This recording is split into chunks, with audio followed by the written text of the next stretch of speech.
Hi, Visions and Vapor here with a quick note. If your intentions are to take this video and experiment, I take absolutely no responsibility for your decisions. Gasoline is a dangerous product, even if you have a background for it. It's very dangerous.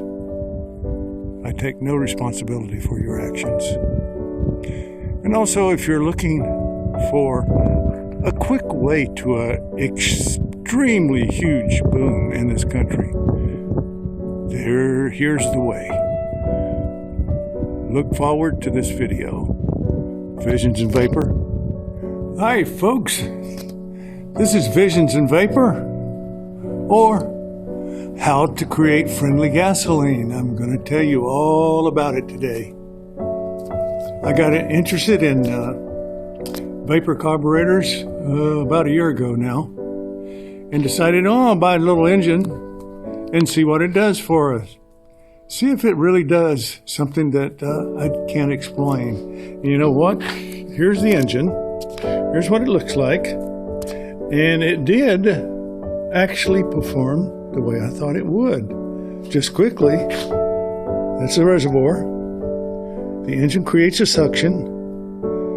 That's an off and on key. The engine creates a suction, draws the air down through here, stirs the gasoline, creates a vapor. It goes through here. This is a screen. It stops backfires, the danger of backfires. Goes into this T here, mixes a little with the air, boom, into this carburetor. Most of it has been taken apart. There's no liquid in this carburetor. Unless it gets through here, it gets through the screen, and it causes a backfire, and the screen will stop it at this point. So let's see if we can start it here. Here we go. Let me give it a chance here. Okay.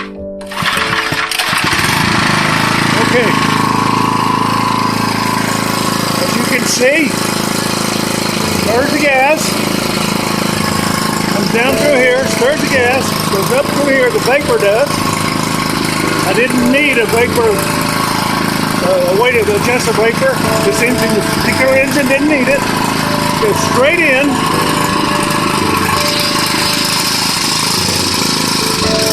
My idea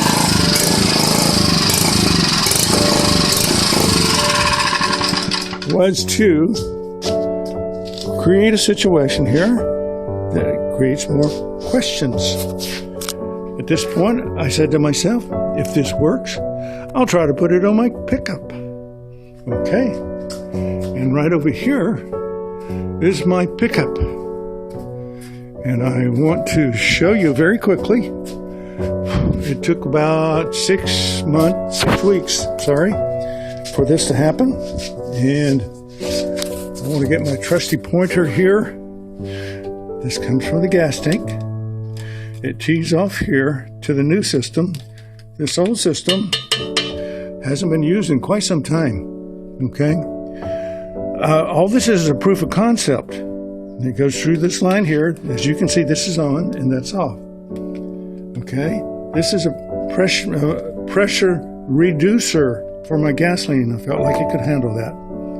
And this is that same type of process where this goes right before the gasoline, and I've got a leveler there from an old carburetor, and it levels about right here.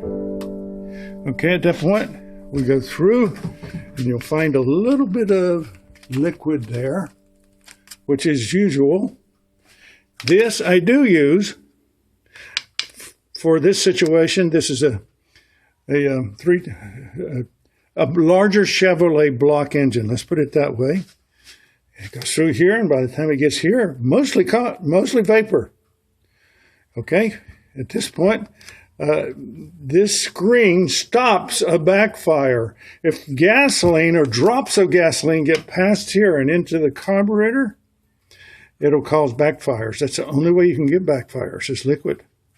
It comes over and makes a purposeful down to try to trap as much gasoline as we could, so it would vaporize And this is a tee-off right here that allows the air mixed with the vapor gasoline goes straight in here. And this is just a bonnet that has a purposeful down motion.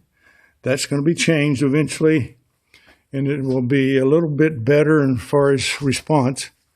At this point, I found that I had a lot of backfires, and I couldn't figure out why. So, what do when you have a bad problem and you can't figure it out? You go to a friend.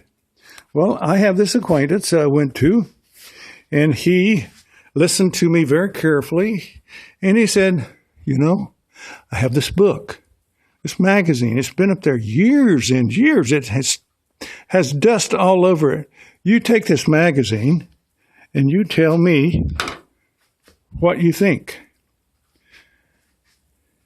The magazine was a 1953 issue of Cars, The Mystery of the 200 mile per gallon POC carburetor. Wow. Let's see what this says. Wasn't sure about this, so I got involved with it, and just briefly, the atomizer goes into a warmer, goes into a sort of a compression ratio, and another warmer, and back in, and then straight down this tube, and that's a butterfly right there. And I'm thinking, well, why can he do this and not have a problem, and I can't? So, what did I do? This is Charles Nelson POC, Mystery 200 mile per gallon POC carburetor. Now remember, this book was 1953. Okay? This interview happened in 1933. That's when POC put his product on the market, and it performed eloquently, as everything I can tell. Okay? It actually had this on the drawing board in 1927. So what was the difference between Charles's carburetor and my carburetor? It's the heat. In a vacuum, actually the water from I took the water from the heater and put it into the gasoline with an 1/8-inch hose, copper tubing. That warmed it up and kept it warm, and actually answered my questions. Now, what does a liquid do? A liquid is 80% efficient. What does that mean? That means that actually 20% gets burned with an old process, with the old carburetors. 80% goes out the exhaust as carbon. And we have had a lot of problems, a lot of trouble with that. So we created EPA standards and that kind of thing. The vapor utilizes somewhere between 99.6% of the process. So you can readily see the advantages. Let's see what happens when we try to start it. Okay. Let's see here.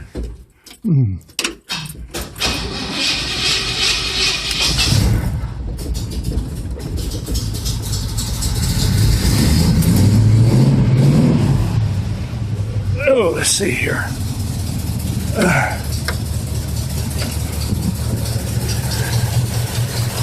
As you can see, it runs fine.